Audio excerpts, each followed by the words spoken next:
C'est typiquement franco-français de juger son voisin ou de juger l'entrepreneur ou de voir ce qu'on voit sur les réseaux. C'est un peu élevé, mais tu es toujours un peu dans cette rat race de on fait la même et puis on est les patrons du secteur et c'est génial, quoi. Puisque là, j'ai déjà perdu la moitié de mes potes, entre guillemets, hein. Je dis bien entre guillemets, puisque finalement, tu faisais plus partie du cercle. Je me dis qu'il est hors de question que j'ai 500 salariés parce qu'à un moment donné, on va perdre de la qualité. Et puis, ensuite, j'ai lancé une entreprise qui s'appelle The Rent. Je me suis dit, OK, je me relance. Par contre, je fais tout à l'inverse. Je fais tout différemment et je m'arrête sur chaque détail qui m'ont emmené à ma chute. Et au moment où je te parle, on est en train d'en former 2 qui seront les 17 et 18e franchisés.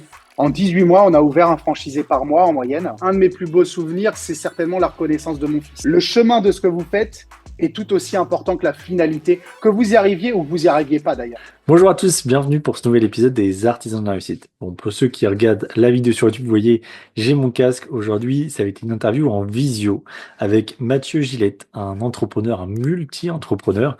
Voilà, si je puis dire, il va nous présenter son parcours, ce qu'il fait, ses réussites, bien sûr, sa vision des choses, ses échecs peut-être. Voilà, on va discuter de tout ça ensemble, donc je vous invite à bien rester jusqu'à la fin de la vidéo, c'est très important.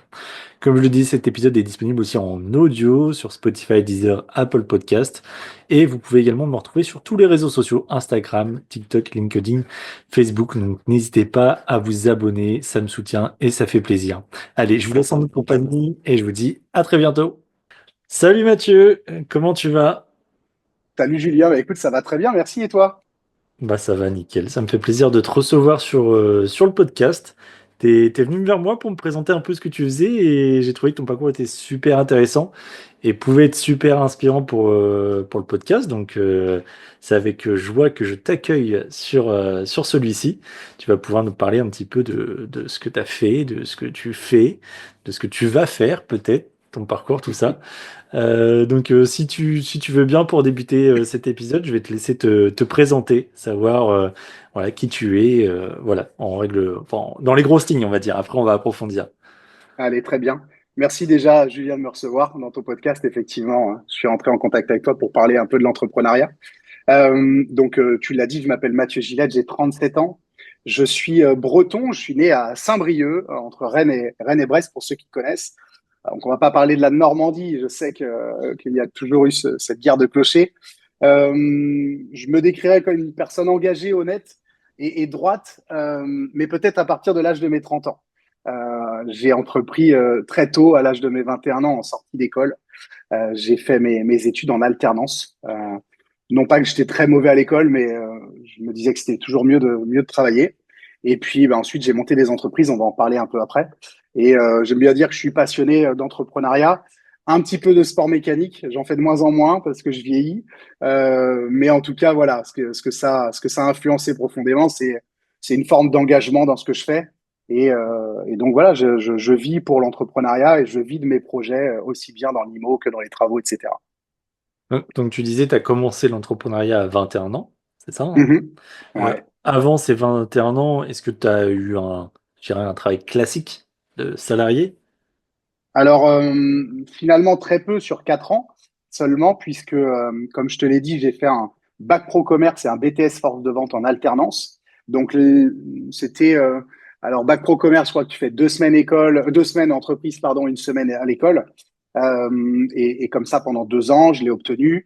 Et puis ensuite, en BTS, je crois que c'était un peu plus, hein. J'allais une fois par mois à l'école et le reste du temps en entreprise. Donc, j'ai quand même été salarié, même si tu comptes pas dans les effectifs quand tu es un apprenti. Mais j'ai été effectivement salarié pendant 2 ans. Et qu'est-ce qui t'a donné, c'est quoi le truc qui a fait que tu t'es dit, non, bon, salarié, c'est pas pour moi, moi c'est entrepreneuriat direct. Euh, alors, au départ, réellement, mes parents sont tous les deux salariés. Je n'ai pas de près ou de loin des entrepreneurs dans ma famille. Mais je sais, en tout cas de ce que je me rappelle, que j'ai souvent dit à mon père que je voulais être riche. Pour moi, l'entrepreneuriat, à l'époque, puisqu'évidemment la définition de pourquoi on le fait, comment on le fait, on va peut-être en parler un peu plus tard, a évolué, hein, pour moi. Mais à l'époque, quand j'ai commencé à travailler en alternance, c'était très cool. Je gagne un peu d'argent quand tu vis chez tes parents. Voilà, c'est les premiers centaines d'euros qui tombent sur ton compte. Et ensuite, c'est vraiment en BTS où Là, j'étais dans une boîte qui marche très très bien, qui marche encore aujourd'hui très très bien. L'entrepreneur qui a créé ça est un vieux de la vieille, hein. C'est quelqu'un qui doit avoir 70 ans. Mais très honnêtement, j'ai un esprit un peu divergent. Je vois les choses différemment, et parfois sans le vouloir et parfois en le voulant. Quand je suis pas d'accord, des fois je peux être pas d'accord avec quelque chose juste par orgueil ou par un esprit mal placé. Et là, c'était le cas avec lui. Donc en fait, en sortant de cette alternance, d'une, je suis pas resté dans l'entreprise. Ils m'ont pas gardé, je voulais pas rester. Après, chacun a sa vérité, mais je savais que qu'en me lançant en entrepreneur, logiquement, je deviendrais riche. Tu vois, c'était une définition qu'on m'avait pas expliquée, mais je savais qu'en étant à mon compte, à l'époque, quand je dis ça, c'est il y a 17 ans maintenant, bien, je voyais tous les entrepreneurs qui avaient des belles voitures, qui avaient plutôt, qui affichaient une belle réussite. Tu n'es pas dans leur compte, mais en tout cas, d'apparence, pour moi, si tu travaillais dur en France, bah, ça pouvait fonctionner. Et donc, ça m'a convaincu. Je me suis associé avec un ami de l'époque. Et puis, c'est vrai qu'en plus, ça a très bien marché dès le début. Et donc pour toi, si on peut résumer entre guillemets en parlant de la réussite, avant 30 ans, toi, ta réussite, c'est ouais, être riche, avoir grosse voiture et Oui, voilà. alors ça peut paraître fou, mais être riche pour moi à l'époque, c'était gagner entre 3 et 5 000 euros Ouais, par c'est ça, parce mois. qu'on n'a pas tous la même notion de riche. Voilà, En fait, c'est pour ça que c'est riche, ça veut tout et rien dire. c'est important de le dire. Mais en fait, la définition aujourd'hui n'est plus du tout la même. Mais quand je me remets dans le Mathieu d'il y a 17 ans, quand j'avais ces 21 ans, premier mois, je prends 3 000, deuxième mois, je prends 5 000. On achète des voitures, on embauche des gens. Et donc, je me dis, ça y est, j'ai trouvé la martingale et j'ai atteint déjà mon objectif. Souvent, quand on ouvre une entreprise ou qu'on entreprend, on a un premier palier et très rapidement, on en a un deuxième et un troisième. Et en fait, ça ne s'arrête jamais puisque on n'est jamais rassasié. En tout cas, quand tu es un vrai entrepreneur, je pense, tu n'en as jamais assez. Et ça a été vraiment ma problématique les 10 premières années. C'était la quête perpétuelle de gagner plus.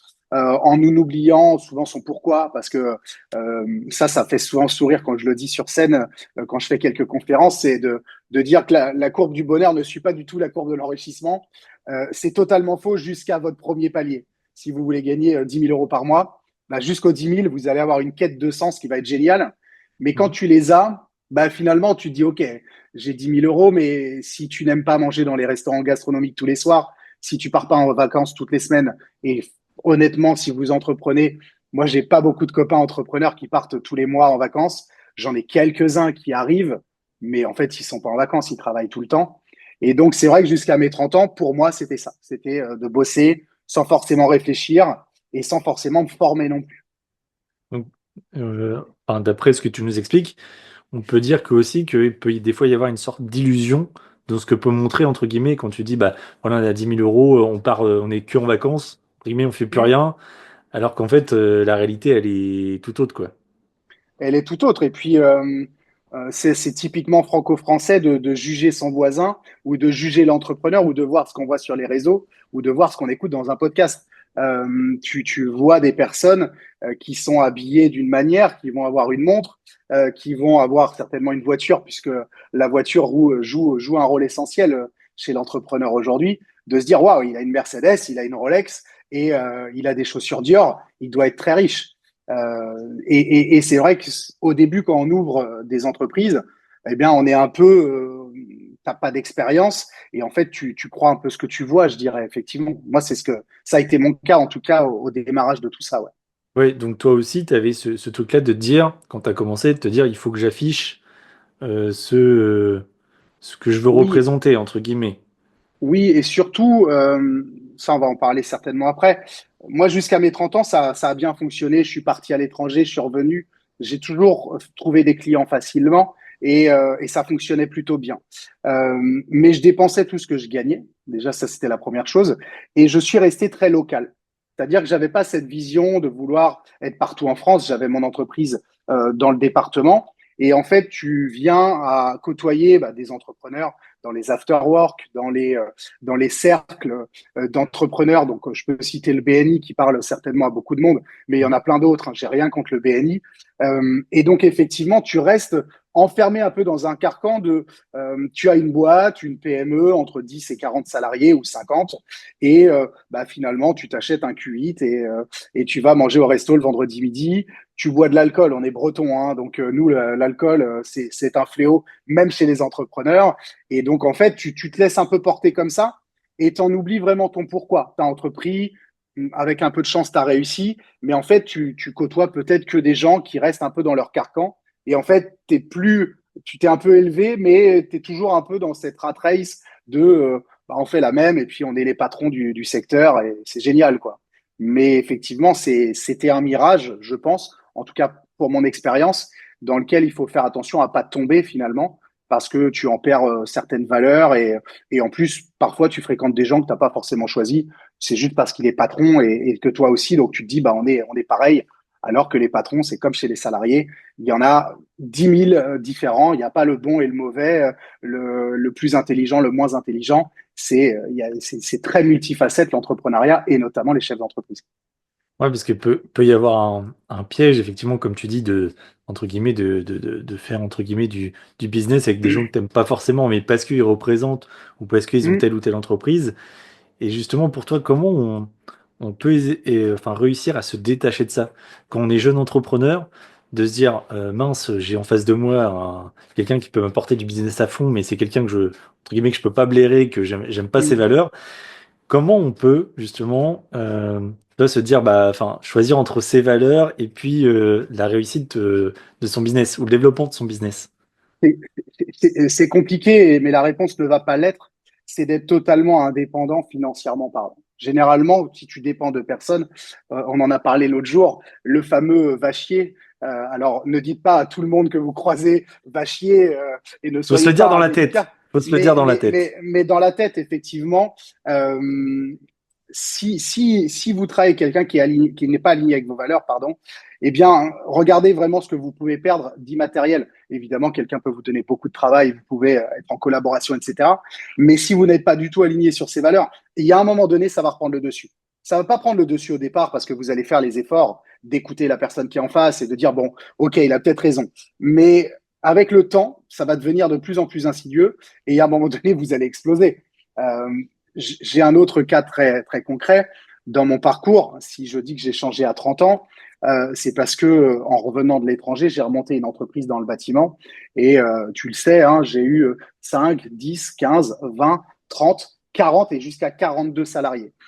J'étais, je pense, vraiment pas la personne que je suis aujourd'hui, pas imbuvable, mais j'étais peut-être devenu un peu con. Pour être totalement honnête, parce que bah, j'avais la très belle voiture, je sortais, je côtoyais des chefs d'entreprise, j'allais au BNI je sais plus, je crois que c'était le mercredi matin à 7h30, enfin un truc, je me levais pas du tout le matin en plus, moi. Maintenant, je suis très matinal, mais c'était encore une autre époque. Et lorsque les affaires allaient bien, j'étais plutôt bien reconnu, on était reconnu sur le marché, on faisait les salons de l'habitat, les foires expo, donc tout ce truc où tu es dans un délire, où tu es un peu dans du paraître dans ces événements-là. Et redressement judiciaire, puisque évidemment le marché du bâtiment, c'est un secteur très concurrentiel. Et donc, moi, j'étais sur la menuiserie et l'isolation. Et lors de la liquidation, je l'ai vu, et encore pire, lors du redressement, pardon, je l'ai vu, et lors de la liquidation, c'était encore pire, puisque là, bah, j'ai déjà perdu la moitié de mes potes, entre guillemets, hein, je dis bien entre guillemets, puisque bah, finalement, tu faisais plus partie du cercle. Donc déjà, ils m'ont mis de côté. Et pour le reste, ça a pris 6 mois à peu près l'épuration, parce que finalement, j'étais redevenu un civil, un petit peu, quelqu'un qui n'avait en plus pas réussi. Et ça, en France, on te tacle tout de suite. Tu as fermé ta boîte, tu es devenu un mauvais, et tu fais plus partie du cercle. Donc, j'ai envie de dire, c'est soit tu fais le tri, mais des fois c'est très difficile. On doit bosser. Hein, je comprendrais les entrepreneurs qui nous écoutent, qui sont tout seuls, qui doivent trouver des clients, qui doivent faire du réseau et qui m'entendent dire, bah ouais, faites attention à qui vous entoure. Bah, vous êtes la moyenne des 5 personnes qui vous entourent. Si vous êtes entouré que de gens suffisants qui ont réussi sur un petit local et derrière ne veulent pas aller plus loin, bah, ils vont pas forcément vous élever vers où vous voulez aller. Après, si vous voulez juste être reconnu localement, ça peut aussi très bien le faire. Et puis à l'échec, hein, c'est ce que je viens de te décrire. L'échec, c'est certainement la meilleure école. Il n'y a pas de formation pour les entrepreneurs, ou en tout cas, j'en connais pas. Alors, on en avait aussi parlé un petit peu au téléphone de ça. Et la meilleure école pour entreprendre, c'est que vous fassiez quelque chose, que vous vous trompiez. Parfois, vous associez quelqu'un, vous vous trompez. Parfois, vous collaborez avec quelqu'un, vous vous trompez. Ce qui est le plus important quand vous vous trompez, c'est simplement d'analyser et de se dire, OK, pourquoi ça n'a pas marché? Est-ce qu'il était aligné avec mes valeurs? Est-ce qu'il m'apportait vraiment du business? Est-ce que c'était du business de qualité? Parce que tu as beaucoup de gens aussi qui travaillent aujourd'hui, mais qui ne gagnent rien. C'est-à-dire qu'ils font du gros chiffre d'affaires, et c'était mon cas, hein, sur les 42 salariés. Tu payais les salariés, les lettres de change, hein, donc c'est les traites de fin de mois de tes fournisseurs, il restait zéro. Je me prenais 5000 balles par mois de rémunération, j'avais une bagnole et je dépensais 5000 euros, 5001 euros par mois. Donc je mettais rien de côté. Et en plus, tu faisais tourner une roue. Je gagnais moins avec 42 personnes qu'avec 15 bons. Donc, je m'étais trompé de route. Je me suis trompé de route et puis j'ai pris un coup dans la tête. C'est le meilleur moyen, hein, c'est liquidation, séparation et perte de poids. C'est le meilleur régime minceur que vous pouvez avoir. Mais par contre, ça m'a marqué. Et à partir de ce moment-là, si je n'avais pas eu ça aujourd'hui, je serais pas là en train de te parler. Parce que j'aurais pas eu cet échec et j'aurais pas appris de cet échec. Non, donc là, ça correspond à la période que tu nous parlais à 30 ans, enfin, là où il y a eu un changement radical, je Effectivement. dirais. Effectivement, à 30 ans, j'avais 31 ans exactement. Donc on est passé en redressement, je sais plus exactement, je te dirais février ou mars. Et novembre, on liquidait l'entreprise. Donc 42 personnes, il y avait beaucoup de camions, beaucoup de voitures. Euh, Moi, je m'étais séparé de la mère de mon fils à peu près un an avant et je côtoyais une jeune femme qui était la fille d'un ami. Ils étaient plutôt argentés et ça a été la descente aux enfers parce que quand tu es en redressement, tout est régi par un liquidateur, hein, enfin par un mandataire. J'appelle un liquidateur, mais c'est d'abord le mandataire. Donc tout est payé par quelqu'un et donc tu n'as plus la comptabilité de ton entreprise. Les clients et les concurrents, évidemment, te font pas de quartier, hein, puisque c'est une information qui est publique, hein, redressement judiciaire. Ça marque et ça te met un petit icône triangle sur Peppers, etc. Et donc, ça a été très compliqué puisque les ventes ont baissé. Les salariés, bien évidemment, les bons commencent déjà à partir pour trouver un emploi ailleurs parce qu'ils ont peur de perdre leur emploi. C'est ce que je comprends aussi. Et il te reste les mauvais. Et avec ça, tu dois réussir à remonter la barre. C'est impossible. 87% des redressements judiciaires en France finissent par une liquidation. Donc, tu as 9 chances sur 10 d'aller au tas. Il faut vraiment être sur un marché de niche. Et le bâtiment, aujourd'hui, n'était pas, au sens général, un marché de niche. Donc, on n'a pas pu s'en relever. Et donc, effectivement, à ce moment-là, quand tu perds tout, moi, j'ai eu mes proches qui m'ont aidé parce que, en plus, quand tu perds tout, tu ne changes pas ton mode de vie du jour au lendemain. C'est ça qui est encore plus violent. Quand tu fermes une entreprise, bah, tu as été habitué à avoir la carte de la société. Ça peut choquer des gens, Ouais. hein, mais les experts comptables nous le disent bien. Mangez au restaurant, dépensez, faites des charges, puisque de toute manière, on paye tellement d'impôts à côté. Et c'est vrai que j'ai été formaté comme ça. Et donc, à ce moment-là, je perds tout.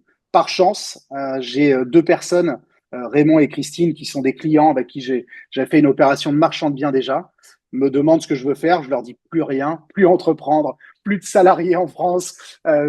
J'étais vraiment au fond. Et on a recommencé le marchand. J'ai repris goût un petit peu à ça. Et puis bah, ensuite, j'ai lancé une entreprise qui s'appelle The Rent. On va certainement en parler après, où je me suis dit, OK, je me relance. Par contre, je fais tout à l'inverse, je fais tout différemment et je m'arrête sur chaque détail qui m'ont emmené à ma chute pour pas rechuter. Parce que tu montes, c'est facile, redescendre, c'est très difficile. Je le souhaite à personne de tout perdre. Quand tu es pauvre et que tu deviens un peu plus riche, parce que je suis pas Arnaud, hein, j'ai jamais gagné des millions d'euros, mais que tu redescends, c'est très difficile. Et donc, je me suis dit, si ça remonte, alors là, on va tout faire pour jamais redescendre. Mm. Et justement, au moment où t'étais entre guillemets au plus bas, est-ce qu'il y a d'autres choses, euh, à part le fait d'avoir rencontré de ces clients, ce contact avec ces clients qui t'ont lancé un peu dans le truc, est-ce qu'il y a d'autres choses qui t'ont boosté à te remotiver, à entreprendre, Euh, oui, j'ai fait beaucoup le tri. Alors, le tri s'est fait naturellement, tu l'as compris, mais j'ai dans fait beaucoup l'entourage? Tu parles dans de... Ouais. l'entourage. Effectivement, j'ai fait un tri énorme dans l'entourage. J'ai 20 fois moins d'amis aujourd'hui, avec pourtant 20 fois plus de collaborateurs, peut-être. Bah, peut-être pas 20 fois plus encore, quand même pas. Mais j'ai fait un énorme tri. Je me suis mis un petit peu au sport. Alors, ça peut paraître bête, je suis pas un grand sportif, mais taper dans un sac de frappe ou aller courir ou aller faire du vélo, bah, mine de rien, ça te vide l'esprit. Et fondamentalement, voilà, en vendant un appartement, j'ai découvert un marché, l'investissement immobilier. Je connaissais pas du tout, j'en avais fait à titre personnel. Et c'est vraiment la découverte d'une nouvelle niche, en tout cas d'une nouvelle activité dans le bâtiment, qui m'ont motivé. Et je pense qu'à ce moment-là, voilà, je sortais plus, je consommais plus d'alcool. J'ai jamais été alcoolique, mais tous les week-ends, c'était sorti avec les amis ou en tout cas les proches. Et donc, effectivement, j'ai fait table rase de ça.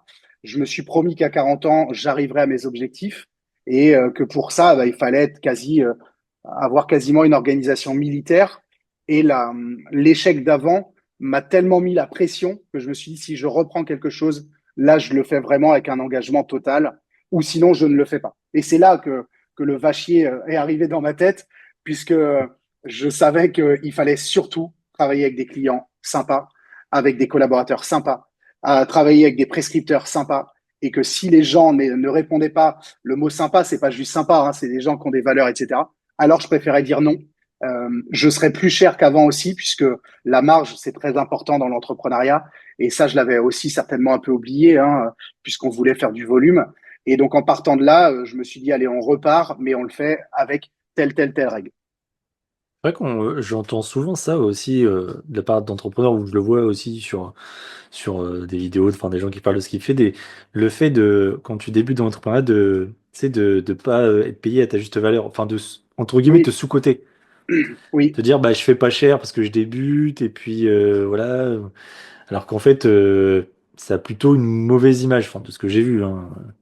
Je sais pas toi ton avis là-dessus, mais Alors, effectivement, il y aura deux cas d'école. Vous avez 20 ans, vous sortez de l'école, vous êtes graphiste.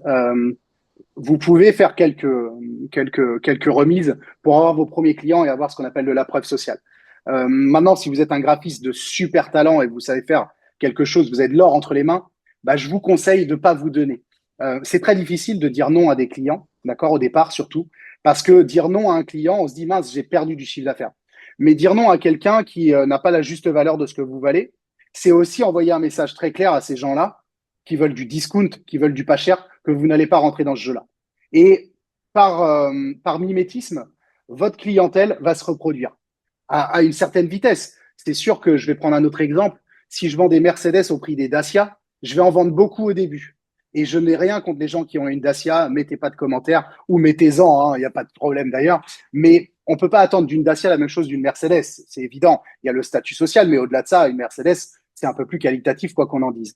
Eh bien, si tu prends ces Mercedes et que tu les mets à pas cher, ça dessert ton produit et ça dessert ton savoir-faire.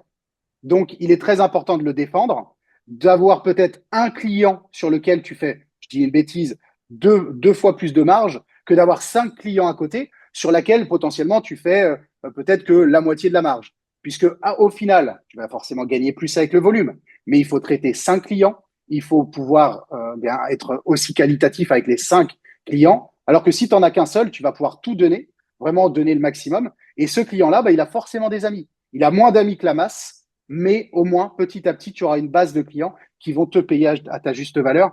Et ça, ça marche pour tous les domaines. Par contre, au début, eh ben, ça prend du temps. Et pour ça, dans sa tête, il faut avoir ce petit système de vachier, de dire aux gens, bah non, c'est pas grave, je vais pas travailler avec toi. Et aussi un petit peu d'argent de côté pour pouvoir se permettre ça pendant quelques temps. Ça peut être des mois, ça peut être des années dans certaines niches. Moi, dans ma niche, ça m'a pris 6 mois. Et aujourd'hui, j'ai des franchisés du réseau qui parfois me disent, mais Mathieu, le client me dit qu'on est trop cher. Et moi, j'aime bien dire, bah non, on n'est pas trop cher. Il n'a pas les moyens de s'offrir nos services. Ça n'a rien à voir. Si tu achètes une Porsche à 100 000 euros, il y en a beaucoup moins qu'on achète, mais il y en a quand même qu'on achète. Et il y en a même qui trouvent ça pas cher et qui disent on a créé des marques d'hyperluxe. Donc il y a toujours un client en face de ton produit, si tant est bien sûr que le savoir-faire est à la hauteur et le service également. Ça, c'est le minimum. Il ne faut pas vouloir être cher et en plus offrir un service de piètre qualité. Tu ne peux pas avoir les deux, par contre, réunis là.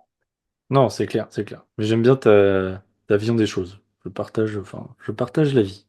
Et du coup, tu le disais avec ta société que tu as créée, ta dernière société, Mhm. tu parlais de franchise.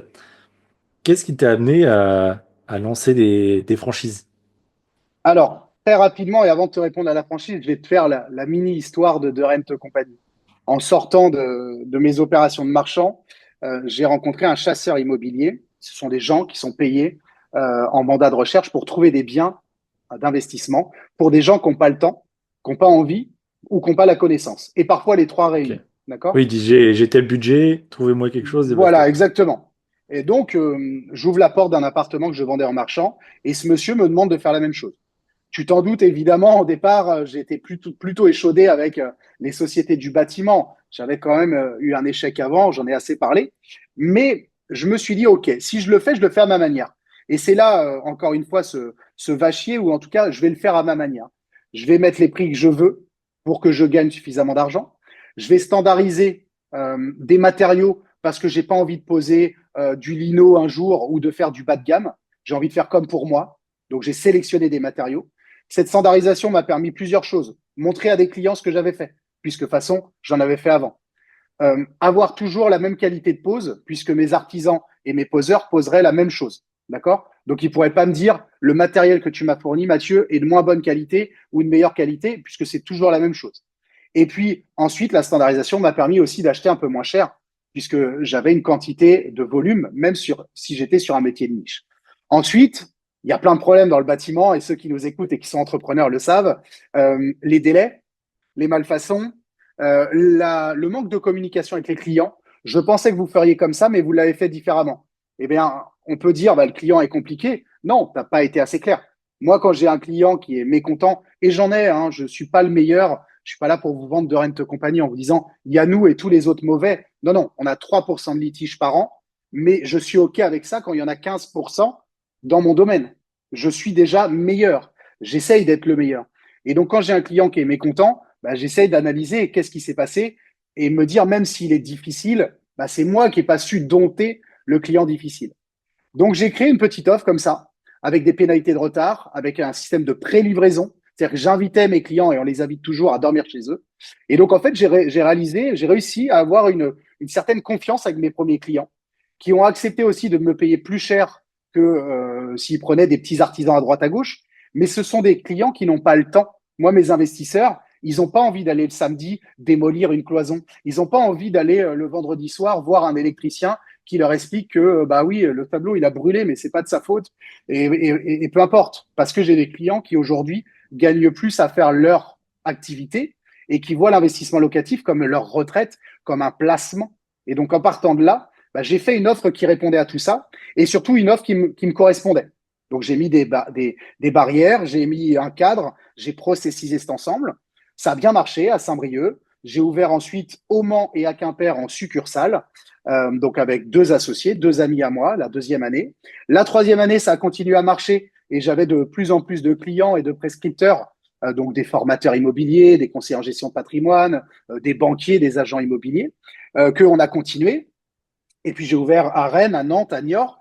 Et la franchise, c'est ta question initiale, j'en suis arrivé ici parce que parallèlement, dans le bâtiment, je suis persuadé que à l'époque de la Rome antique, tu as un mec qui achetait devant le Colisée un immeuble, un appart, une maison, ce que vous voulez, et il appelait Rodrigue, le maçon, Julien l'électricien, et puis tout le monde. Enfin, l'électricien, il n'y avait peut-être pas à l'époque de la Rome antique.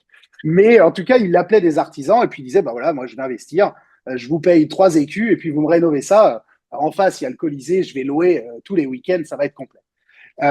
Et ils arrivaient avec leur fil à plomb et puis peut-être un ruban pour métrer. Ils prenaient des dimensions, c'était évident déjà à l'époque. Le coût des matières n'est pas nouveau. Et ben dans le bâtiment, en 2025, c'est toujours comme ça. Les artisans, je suis sûr qu'il y en a qui vont nous écouter dans ton podcast. Les artisans arrivent avec un laser, ils ont un calepin, parfois celui qui est bien organisé, il a une tablette. Alors là, la tablette, c'est le Le summum grand dans le luxe. bâtiment. Le grand C'est le grand luxe. luxe. Ensuite, il rentre chez lui, puis il est tard, il a la flemme de faire son devis. Il y a plein de logiciels qui existent maintenant pour vous aider à faire les devis, mais il faut avoir une connaissance. Et nous, on fait des immeubles de rapport et on fait des appartements jusqu'à l'ameublement complet. Donc, c'est-à-dire qu'on met la petite cuillère, etc. Donc, il faut savoir qu'un immeuble, c'est à peu près 2000 références. Donc, c'est énorme le travail qu'il y a à faire. Et pour chiffrer un immeuble, bah, tu vas passer entre 6 et 10 heures. Et moi, c'est hors de question. Tu as compris que j'étais engagé, que je voulais réussir.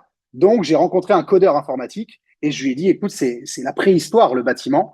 J'ai besoin d'un logiciel. Je rentre 5 fois le nom de Julien, je vais le prendre pour exemple, dans mon logiciel de gestion commerciale, dans mon logiciel de suivi, dans mon Outlook, dans mon Google Drive, dans ma Dropbox. C'est une galère, tu vois. Tu fais des cahiers des charges, il n'y a rien qui est précis. Et donc, on a créé un logiciel qui nous permet de chiffrer en 30 minutes à l'euro près, parce qu'on a standardisé. On fait un devis en 5 secondes. On fait un dossier, allez, en 20 minutes. Et ensuite, on fait un cahier des charges, nos commandes de matériaux, jusqu'au suivi du client dans des espaces clients, etc. Tout ça, ça s'est pas fait en un jour, hein. Et fin 2022, j'ai ce logiciel en main. Et donc, j'ai plus assez de copains partout en France. Moi, je connais pas de Marseillais. J'ai déjà du mal à parler avec les Normands. Je fais une exception. mais, mais On tu en vois, reparlera de ça. ouais. Mais ce que je sais, c'est que les affaires en France, il faut être léger en charge. Il faut pas avoir des gros bâtiments, des gros dépôts. Donc ça, on avait travaillé. Et je sais qu'en fait, l'entreprise, la méga entreprise française pour rénover vos investissements clés en main n'existe pas. Et moi, je ne crois pas dans ce business model. Je savais que des petites succursales, un gérant, une assistante, un chargé de chantier, un chargé d'affaires ou deux, hein, plus quelques poseurs salariés et des sous-traitants autour, ça représente 20 à 30 personnes par secteur en France, par département sensiblement. Et je sais que pour conquérir la France, il y a un marché, mais je ne sais pas comment le conquérir, où je me dis qu'il est hors de question que j'ai 500 salariés, parce qu'à un moment donné, on va perdre de la qualité. Et ce qui a fait que les succursales ont marché, c'est ce côté gérant, où le gérant a son nom sur le cabis, et il est quand même signataire si ça venait à mal partir. Et donc fin 2022, c'est un constat. Et donc, on a été conseillé, hein, on a été suivi pour ça. Et avec deux associés, on a décidé de lancer en franchise parce qu'on avait ce logiciel, parce qu'on avait du savoir-faire. Et donc, on a décidé d'ouvrir cette marque. On a formé le premier Teddy en juin 2023. Et au moment où je te parle, on est en train d'en former deux qui seront les 17 et 18e franchisés. En 18 mois, on a ouvert un franchisé par mois en moyenne. Ça peut paraître beaucoup, pas beaucoup. L'objectif n'est pas atteint parce que Ouais, 2024, c'est pas mal. non, on a un objectif de 120 franchisés. Euh, et cette année, on a un objectif de 30 ouvertures. Donc, on en a ouvert deux. 6 mois après, on en ouvrait 6. 6 mois après, on en ouvrait 6 de nouveau. Et on a fait des groupes comme ça. Le temps aussi d'apprendre notre métier. Moi, je sais rénover ton intérieur, je sais te faire un devis, je sais la théorie, je sais le mettre en pratique, même si j'ai un peu de main gauche. Il faut bien avouer que je ne suis pas le meilleur poseur. Ne me demandez pas de poser une cuisine, j'ai aucune patience. Mais je sais le faire s'il fallait le faire. Mais en tout cas, on a pris le temps, tu vois, de bien trouver des gens qui étaient totalement alignés avec ce que je t'ai dit au départ, nos valeurs d'engagement, d'honnêteté, de confiance, de transparence. Et dans le doute, on a préféré dire non à beaucoup de candidats parce qu'ils sont fondateurs dans ma réussite, puisque les franchisés aujourd'hui, Ouais. s'ils travaillent mal, on vient m'envoyer un message sur les réseaux sociaux. S'ils Oui, c'est travaillent ton bien, image. C'est ton image, au c'est final. mon image. Je suis hyper central dans ce truc. Je fais le marketing, je fais la communication au sein du groupe. Donc, évidemment, on fait très attention. Et puis, surtout, on a créé beaucoup de guides, hein, on a tout processisé, il fallait tout écrire. C'est à peu près 2000 documents qui ont été rédigés, hein, et c'est vraiment 2000. Hein. Comment je trouve un salarié, comment j'ouvre ma société, comment je fais mes achats, comment ça se passe si j'ai un client mécontent, comment ça se passe si j'ai un client content, comment je trouve un parrainage. En fait, la franchise, c'est McDo, il vous donne la recette. Bah, moi, je fais la même chose dans l'investissement locatif, à moins grande échelle encore, mais on espère avoir la même réussite que McDo euh, au niveau du business, hein, pas au niveau de ce qu'ils te servent dans l'assiette, on est d'accord. Mais c'est vrai que ça a été un gros travail et on n'a pas terminé, hein, puisque tu vois, on a fait 20% de l'objectif et il nous reste 3 ans sur le développement qu'on s'était donné au départ. Attends, j'ai plein de questions, il faut que je m'y retrouve. Alors, première question, oui. Tac, tac, on va revenir. Combien, enfin, pour savoir un peu ce que ça représente, moi j'ai aucune idée. Combien ça coûte de tout standardiser quand tu parlais de logiciel, de tout ça, les fiches? Alors, donc le logiciel, un logiciel développé par un codeur et une équipe, tout va dépendre si tu prends vraiment une société de codage ou si tu prends carrément un freelance avec toi à l'année. Et nous, c'est ce qu'on Toi, a c'était préféré. quoi, toi? C'était Nous, on a préféré faire ça. Prendre un freelance influence? avec nous, pardon, qui est maintenant à 3 codeurs et on est en train de l'intégrer dans le groupe, plutôt que de Ok. prendre une société de codage. Parce qu'une société de codage va faire une marge et c'est totalement normal. Mais nous, on n'avait pas les moyens de nos ambitions. Donc, on ne pouvait pas se payer ça. Et ça nous a coûté à peu près 200 000 euros par an sur les 3 dernières années. D'accord. La première année, ça nous a pas coûté tant que ça parce qu'on n'a pas avancé aussi vite. Mais c'est ce que ça coûte. Maintenant, faut regarder ce que ça peut apporter et je vais quand même répondre à ce que ça coûte aussi. De créer un réseau de franchise, ça va te coûter, hormis ton temps, hein, puisque le temps, c'est gratuit au Oui, début, hein. oui, oui. Moi, je ne me suis pas payé la première année sur le réseau de franchise parce que j'avais mes autres activités à côté qui me payaient très bien. Mais hors temps des associés, ça va te coûter à peu près entre 50 et 100 000 euros.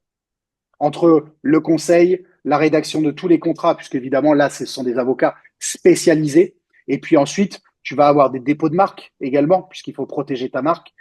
Les développements un peu de communication au départ, hein. On l'oublie souvent au départ de nos activités, mais Hmm. mettez 30% de votre budget de lancement de votre entreprise dans de la pub, dans de l'acquisition de clients. Et ça, nous, on ne l'a pas fait au départ. On a été suivi par aucune banque. Je n'ai pas de financement bancaire sur aucune de mes sociétés, hormis le marchand de biens, mais le marchandage de biens, c'est encore différent. Donc, ouais, ça nous a coûté, je dirais, dans les 70 000 euros de notre côté, mais on a travaillé samedi, dimanche. Franchement, ça va faire 2 ans quasiment. Je n'ai pas eu un week-end quasiment tranquille parce que je bosse à rédiger et votre savoir-faire évolue. Notre savoir-faire évolue, mais quand Hmm. vous êtes entrepreneur, euh, Donald Trump a rebattu les cartes économiques en ce moment. Donc, tu es toujours obligé de retravailler des séquences, des stratégies marché ne fonctionnent plus aujourd'hui. L'IA est arrivée à chambouler plein de choses. Eh bien, en fait, tu es toujours en perpétuelle actualisation. Mais c'est aussi ça qui est passionnant. Moi, c'est ce que j'adore, en tout cas. Tu m'arranges pas, Mathieu. J'ai des questions là, je redivague là. Parce que j'avais une autre Désolé. question, mais du coup, là, tu as dit un truc et je repense à autre chose. Et justement, tu parlais avec Donald Trump. Euh, c'est vrai qu'on peut peut-être avoir du mal à voir quel impact ça peut avoir sur une société comme la tienne. Et pourtant, je suppose que ça en a. Hmm. Et justement, toi, par rapport à la situation actuelle, comment tu t'adaptes et justement sur quoi il faut que tu t'adaptes? Est-ce que ça change pour, par exemple, ton domaine d'activité, toi, avec ce qui peut se passer dans d'autres pays? Oui, alors nous ce dont on a dû nous adapter, bon, comme tout le monde, le Covid, hein, un virus, Ouais, c'était national, international, pardon. Mais plus proche de l'Europe, eh bien, ça a été l'augmentation des taux, ça a été l'inflation qu'on a eue après. Nous, il faut savoir qu'on a perdu 7% de marge opérationnelle entre 2023 et 2024, et on avait un engagement de prix avec nos clients, on ne l'a pas changé. Mais les prix dans le bâtiment, en tout cas chez nous, hein, ont augmenté de 34% en 2 ans. Donc, un virus fait que derrière, tu as une inflation galopante, une Mhm. augmentation des taux et une augmentation des matières premières. Donc, un Donald Trump, aujourd'hui, dans sa politique, j'ai un chiffre que je lisais aujourd'hui très précis. Elon Musk n'est pas très aimé, a priori, des investisseurs et même par rapport à ses positions politiques. Tesla a perdu à peu près 60% de sa valeur. Mhm. Eh bien, il faut savoir J'ai que vu ça tout à l'heure. le SP 500, qui est donc les 500 meilleures capitalisations boursières américaines, eh bien Tesla représente un fort pourcentage de ça. Et Elon Musk, il a perdu 50 milliards. Okay, je crois qu'il est valo à 300 ou 400 milliards de dollars. Il a 16% de Tesla. Eh bien, la dévalorisation de Tesla et le boycott de Tesla a coûté 2% aux retraités américains, puisqu'ils placent leur argent sur le SP 500. Et donc, évidemment, leur rémunération ou leur retraite est indexée à la valeur Mhm. et à ce que donne le SP 500. Donc, en fait, quand vous boycottez Tesla, eh bien, ça a un impact plus direct sur les retraites américaines que sur Elon Musk. En soi, Elon Musk, Tesla, c'est sa vitrine. Et donc, dans Ouais. nos business, à proprement parler de la France, eh bien, l'augmentation des matières premières joue. L'électricité, je suis sûr que si tu as un boulanger qui nous écoute, bah, aujourd'hui, ça a changé sa vie parce qu'il paye 2 fois plus cher d'énergie qu'il y a quelques années. Et ça joue sur le business. On est dans un temps de guerre en ce moment. Ou en tout cas, l'Ukraine est en guerre et notre président se positionne. Eh bien, évidemment, euh, ça joue sur le moral. Et en plus, Trump a eu un très bon effet puisque l'Europe débloque des fonds et donc on va se réarmer et donc ça va créer de l'activité. C'est horrible hein, de dire ça, mais c'est simplement de l'économie pure et dure. Et donc en fait, 2025 devrait être une bonne année pour l'Europe, alors que les États-Unis sont en train justement de sombrer à cause de ce monsieur. Mais ça a un impact. Et donc évidemment, eh bien, je prenais l'exemple d'un graphiste tout à l'heure ou moi qui vend des travaux, bah forcément, quand les taux de la BCE ont augmenté l'année dernière à presque 3, 3,5, 4%, eh bien, ça te coûte 2 fois plus cher l'argent. Hein, quand les gens, faut bien savoir, pour ceux qui ne sont pas érudits en investissement, quand vous achetez à 1% et que vous achetez à 3%, ça joue tout. Hein, c'est pas 2% d'écart. Faut bien faire les calculs. Et donc, le coût de l'argent a évolué. Et donc, évidemment, l'investissement immobilier en a pâti hein, sur les 2 dernières années. Et globalement, sur l'investissement immobilier, toi, justement, par rapport à tout ce qui se passe là, comment tu le vois? Est-ce que tu penses que ça va croître encore? Est-ce que les gens vont être plus réfléchis? Ou est-ce que tu as des conseils, Alors, justement?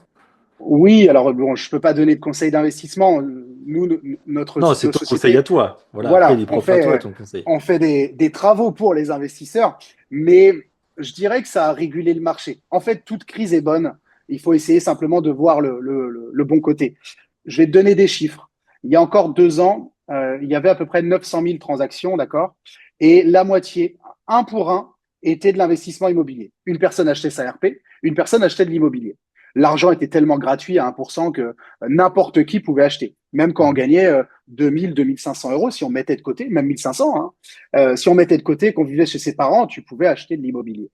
Évidemment, les taux ont tellement augmenté que le ratio a baissé, hein, le nombre de ventes a baissé quasiment de 30%.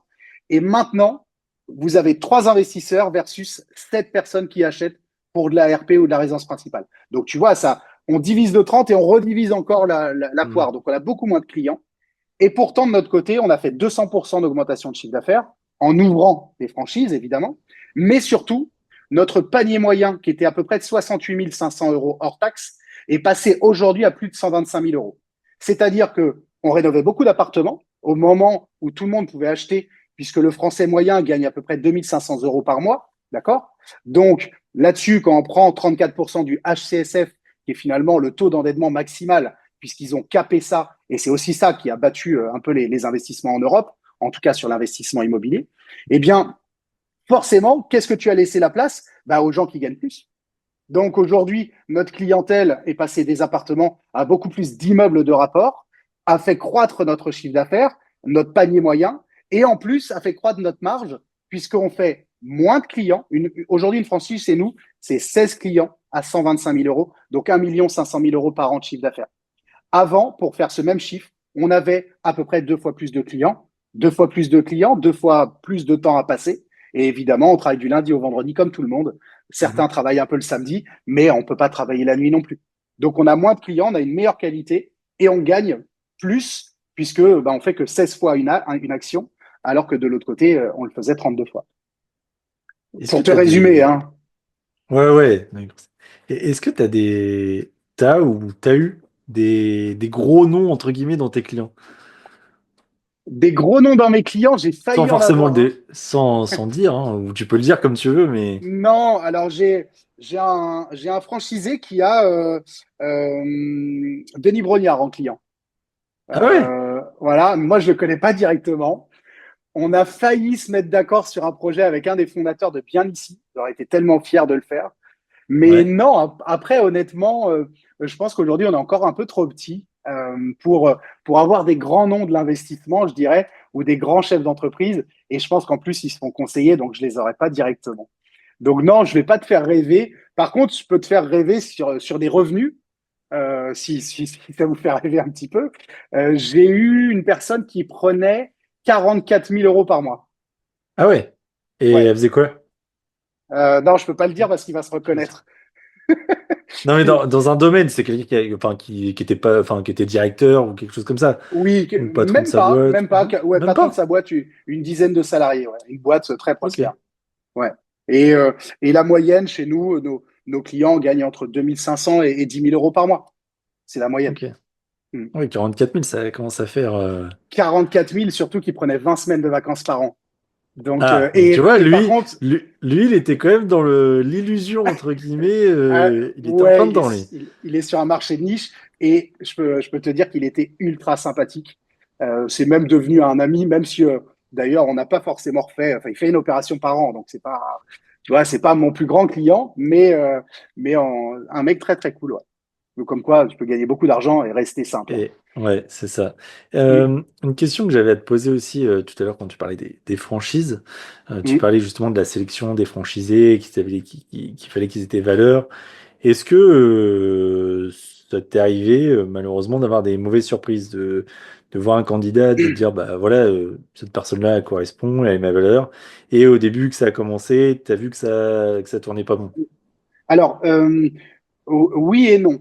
Oui, j'ai eu des mauvaises surprises, mais non, ils n'ont pas été franchisés. Pourquoi? Parce que tu le sais, je t'en ai parlé, on a des process. Ouais. Donc déjà, il faut 3 ans d'expérience dans le bâtiment chez nous. Bon, on est entreprise tout corps d'État, donc il faut 3 ans d'ancienneté là-dedans. Il faut avoir un peu d'argent de côté. Ensuite, on passe 3 visios. Un premier appel, 2 visios, avec justement des tests de personnalité, une sorte de candidature. Et puis même nous, il faut aussi que le franchisé se reconnaisse en nous. Mhm. Et ensuite, une fois qu'on s'est dit oui, on fait ce qu'on appelle une immersion, c'est-à-dire qu'ils sont tout potentiel franchisés chez nous et invités à venir dans nos succursales, c'est-à-dire qu'ils passent une journée avec moi, une journée avec mon associé de Rennes, pour justement voir la réalité du terrain. Ouais. Parfois, ils peuvent rêver aussi et se dire waouh, c'est génial d'être chez De Rent, je vais rien faire et je vais gagner beaucoup d'argent. Bah non, désolé, il va falloir bosser et dur en plus au début, c'est ça qui est pire. Et donc, ça, c'est arrivé dans les immersions. J'ai eu un groupe de personnes qui est venu, je pense, pour prendre du savoir, puisqu'après coup, ils se sont dédiés avec la lecture du contrat de franchise. Et honnêtement, notre contrat est un contrat très, très, très similaire à ce que tu vas trouver chez McDo ou chez Noroto ou qui tu veux, ou Beauty Success. Et donc là, Quand je tu dis pense qu'ils sont que venus prendre du savoir, c'est-à-dire, bon, entre guillemets, regarder ce que ils tu faisais ont, pour pomper, quoi. ouais, voilà, c'est ça. Et puis ils ont Ouais. lancé un truc. Bon, ils sont ridicules et s'ils m'écoutent, j'ai une mémoire d'éléphant et j'ai un plan. Mais ça, c'est arrivé. Et une deuxième fois où effectivement en immersion, une personne en fait je lui ai montré des choses et il m'a dit un peu basiquement, sans le vouloir, non, non, écoute-moi ça, je préfère ça. La réalisation des plans, ça m'intéresse pas. Et pour moi, en tant qu'entrepreneur, il faut être exemplaire devant tes salariés. Donc, il faut savoir tout faire. Même si on ne te demande pas de tout faire, hein, évidemment, tu ne peux pas tout faire. Mais il faut savoir faire des plans, il faut savoir parler avec un client. Et donc là, Ouais. on a vu qu'en termes de valeur, bon voilà, s'ils comptaient faire des choses, on a préféré couper court et du coup, on n'a pas donné suite. Mais sinon, j'ai pas eu de mauvaise surprise parce que tu le vois bien, on jalonne. Ouais, Et ouais, c'est puis, bien. on prend 3 à 6 mois avant de faire rentrer quelqu'un. Donc, on travaille jamais dans la précipitation. Nous, notre but, c'est on veut grossir, mais on veut grossir à taille humaine et que chaque personne qui rentre ressemble aux autres qui sont déjà là, quoi. Sinon, ça serait se mettre en risque, quoi. C'est quoi ton plus beau souvenir dans ton parcours entrepreneurial? J'en ai plein, honnêtement, mais S'il faut en choisir un. ouais, s'il faut en choisir un. Euh, je voudrais pas être trop matérialiste, tu vois, je réfléchis. Je pense que un de mes plus beaux souvenirs, c'est certainement la reconnaissance de mon fils. Ça fait bateau, hein, comme ça. Mais mon fils me dit souvent, tu travailles beaucoup trop. Et je lui ai expliqué pourquoi je travaillais beaucoup, avec mon objectif à court, moyen, long terme. J'ai un objectif à 40 et maintenant j'ai repoussé un peu à 45. Mais en tout cas, j'ai des objectifs. Je vais pas faire tout ça toute ma vie. Je sais que je suis un créatif dans les entreprises, mais une fois que tout est fait, je pense que je n'aurais pas eu plus vraiment de valeur ajoutée dans mon groupe. Et donc, peut-être que j'ouvrirai un bar sur une île où Ah, j'irai élever des il y a chèvres. déjà. Ah, l'idée, c'est ça. À 40 ans, c'est le bar Non, sur une île. pas À forcément 50. sur l'île, mais en fait, je ressens toujours autant d'excitation quand je vends un projet. Je pourrais te vendre un stylo à 1 euro ou un projet à 1 million d'euros de travaux, que le oui du client et d'avoir gagné sa confiance m'a toujours fait hérisser les poils. Et donc, tant que je ressens ça dans ce que je fais, maintenant, je le vis dans plein d'autres choses. Je crée un process, on l'applique. Là, on lance une application de rencontre immobilière pour vendre des travaux, hein, tu t'en doutes. Je kiffe développer ça avec mon codeur. Il s'appelle Vincent. On se connaît depuis quelques années maintenant. Avec certains collaborateurs, tu vas avoir une fusion et une Ouais. création de quelque chose qui est comme de l'amour avec ta femme, où tu ressens des trucs sur le moment où tu dis, waouh, on a fait un truc et ça fonctionne et tu l'appliques et ça fonctionne encore mieux et tu l'améliores, tu vois. Et c'est ce que j'aime, ce processus créatif dans les entreprises.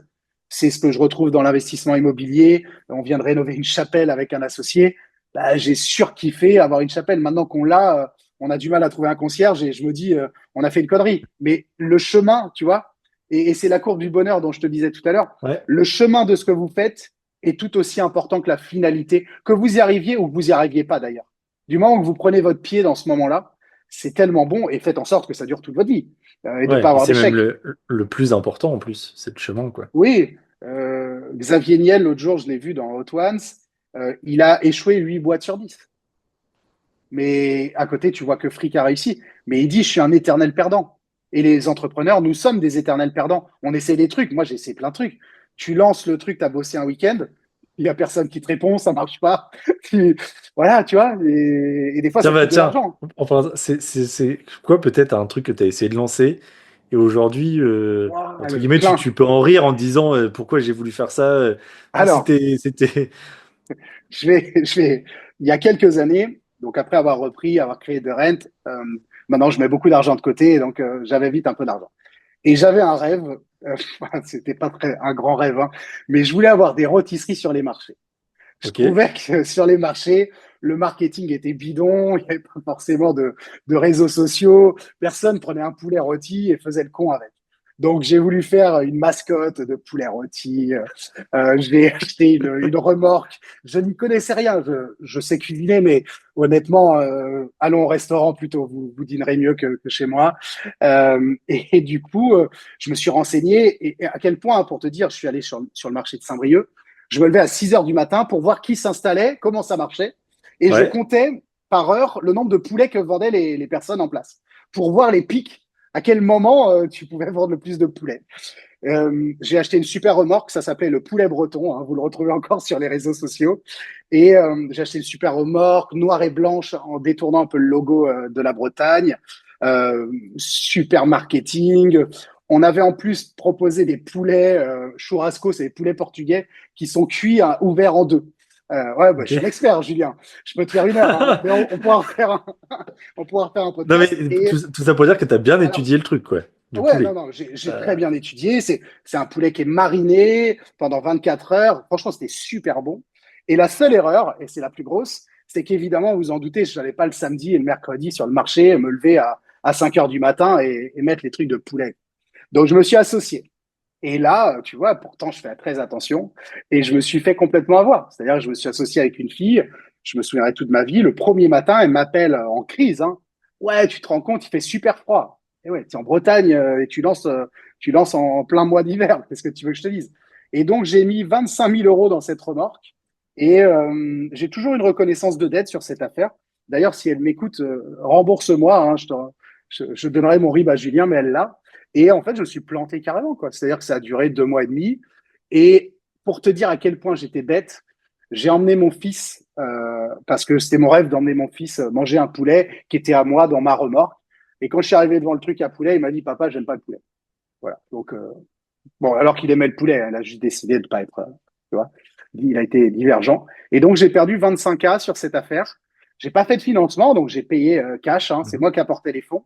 Et elle devait travailler. Et donc, ça a été un échec. Mais des échecs comme ça, j'en ai pas beaucoup. J'ai pas lancé Non, mais plein de trucs. hormis l'échec financier, et là on te donne de l'argent, donc c'est un peu particulier, mais hormis ça, finalement, t'en gardes un bon souvenir et J'en garde enfin, au un final. super souvenir. Parce que Et, on en voit, enfin, t'en parles, enfin, tu souris, t'en rigoles, enfin, bah, ça reste écoute, du bon quand même, quoi. faut mieux en rigoler qu'en pleurer. Oui, oui, non, non, j'en ai eu beaucoup. Franchement, des échecs. C'est pour ça que j'aime bien parler de ça sur les réseaux, des choses qui marchent pas. C'est naturel quand vous êtes entrepreneur que vous puissiez penser quelque chose et que vous vous trompiez. Si vous aviez la sens infuse, vous réussiriez tous. Et on réussit pas tous. Et en plus, on pense savoir des choses et quand on est devant le client, bah non, on se rend compte qu'on est amateur. Tiens, il y a quelque chose qui m'est revenu euh, sur le débat Bretagne-Normand, là. Breton-Normand. Ça, faut D'accord? qu'on en parle. Il y a un Ah truc bon, à qui ce va pas point-là? que j'ai vu sur les réseaux de Rent. J'ai vu le top 10. Attends. Il faut modifier le top là. J'ai vu le top 10 des villes où il fait le mieux, où on fait mieux vivre. Oui. Pourquoi tu connais Le Havre? Alors, je connais très bien le Havre puisqu'on va ouvrir un franchisé au Ah, Havre. tu vois, bah Tu faut le vois? rajouter, hein. Faut le Donc, rajouter. donc ce classement n'a pas été fait par nous parce qu'évidemment, on n'est pas jugé parti. Mais je sais qu'il y a Brest, je crois. Il y a Vannes, si je dis pas de bêtises. Et puis, je sais plus qu'est-ce qu'il y avait d'autre en Bretagne. Rennes n'est pas dedans, c'est sûr. Mais écoutez, les Normands, c'est vrai que vous nous avez volé le Mont-Saint-Michel, mais tout le monde croit que c'est en Bretagne. Quand les gens te disent il y a le Mont-Saint-Michel, on voit bien que c'est en Bretagne. Donc, vous pourrez nous le rendre. Et puis, il fait froid chez vous, alors que chez nous, il fait très beau, il pleut jamais. Donc, c'est toi qui as lancé le débat. Après, je sais pas si Ouais, tes ouais. auditeurs vont être d'accord ou Non, mais pas. en tout cas, c'est intéressant. Du coup, ça veut dire que tu lances une franchise chez nous. Oui, ça y est, on Ah, va c'est ouvrir bon. au Havre. Alors, on a quand même ouvert à Lille. Bon, je sais que c'est beaucoup plus haut que chez vous, attention, Ouais, hein. ouais. Je suis un peu nul en géographie, mais quand même pas. Et on va ouvrir aussi à Flers. Donc, je crois que Flers, D'accord. c'est pas très loin. Donc, effectivement, petit à petit, on ouvre. De toute manière, le but est d'être partout en France. Donc, j'aurai plaisir à venir au Havre, logiquement, d'ici un petit trimestre, je dirais. C'est cool Ce ça. sera l'occasion de faire un battle Normandie versus Breton. C'est ça, c'est ça. Mathieu, est-ce que pour clôturer, on va doucement clôturer cet épisode parce il y a encore 36 000 questions qu'on pourrait poser, hein, mais on aurait pour des heures et des heures. Donc, ce que je vais inviter à faire, à vous qui nous écoutez, qui nous regardez, si vous voulez en savoir plus sur Mathieu, sur son business, c'est de ne pas hésiter à aller revoir ses réseaux que je mettrai en description. Voilà, ou à lui poser directement vos questions si vous avez des questions particulières. Donc Mathieu, la question c'est est-ce que tu auras un conseil à donner à un entrepreneur ou un salarié ou quelqu'un qui cherche un peu sa voie, qui a peut-être une hésitation à se lancer? Est-ce que tu aurais un conseil? Oui, je pourrais te donner un conseil puisque depuis tout à l'heure, je ne suis pas mon guide personnel, mais j'essaye, hein, pourtant, tu vois. Mais on pourrait refaire une interview, que ça serait pas la même, Julien, tu le sais, mieux que tout le monde. Ouais. Mais ce que je conseille aux gens, en tout cas moi, c'est ce que j'ai fait. Donc je ne dis pas que je suis parole d'évangile, mais avant de commencer, c'est certainement de faire votre SWOT, vos forces, vos faiblesses, ce que vous aimez faire, ce que vous aimez pas faire, que ça soit salarié ou entrepreneur. Déjà, vous avez peut-être des choses qui vous font détester votre job aujourd'hui et on vous l'enlève et vous adoriez votre job. D'accord? Donc, ça, les forces, les faiblesses, ce qui vous plaît, ce qui vous plaît pas. Un bilan de compétences, ça prend 5 minutes. Un chat GPT Mhm. aujourd'hui peut vous faire ces choses-là, hein. Ensuite, moi, j'ai un vision board que je fais tous les ans. Où est-ce que je veux aller à court terme, à moyen terme, à long terme? Et évidemment, tu l'as vu, les objectifs peuvent évoluer en fonction de l'âge aussi, en prenant de l'âge. Et puis ensuite, bah, je me fais des auto-bilans tous les mois. Et donc, si vous ne savez pas quoi faire, ou déjà si vous vous embêtez dans ce que vous faites, vous n'êtes pas au bon endroit. Mhm. Euh, je ne sais plus quel entrepreneur a dit ça, que si vous travaillez votre passion, en tout cas si vous travaillez avec passion, vous n'aurez jamais l'impression de travailler.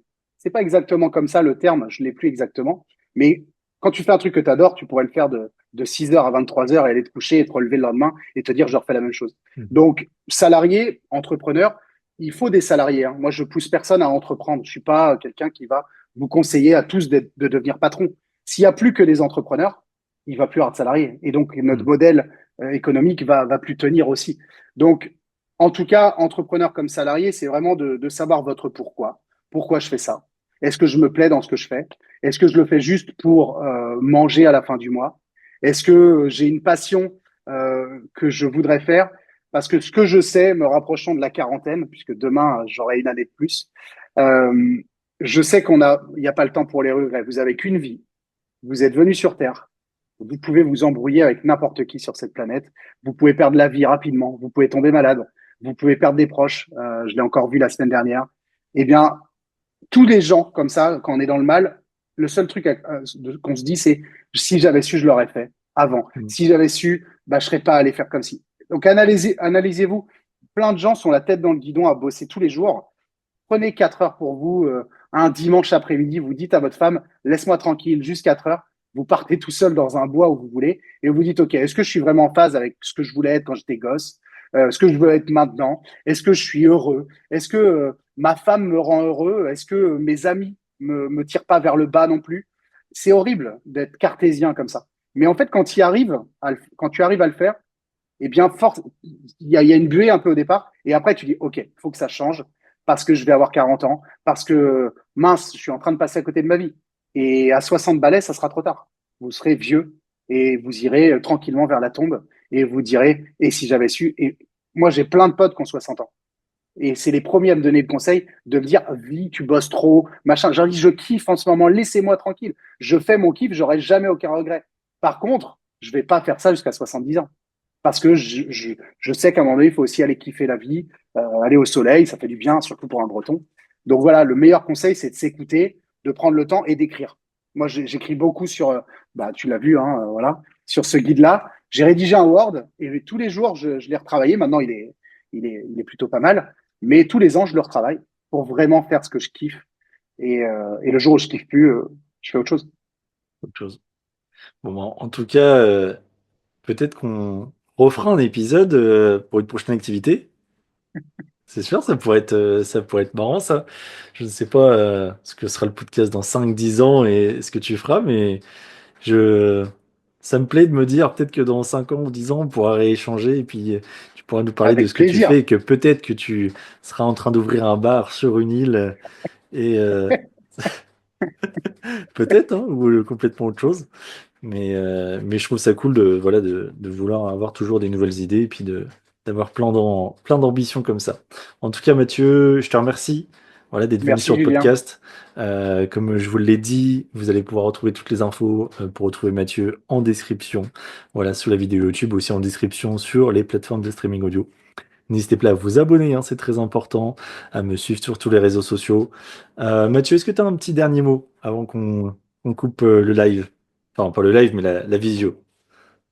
Écoute, un dernier mot. J'espère que les personnes qui m'auront écouté, ça leur aura plu. Je n'ai rien à vendre, tu le sais. Je fais pas de formation sur l'entrepreneuriat, mais vraiment pour résumer les choses, l'entrepreneuriat, c'est certainement la plus belle des choses et ça peut être la plus pire des choses aussi. Je pense que dans ton podcast, tu mériterais à donner la voix aux gens qui ont échoué aussi un petit peu.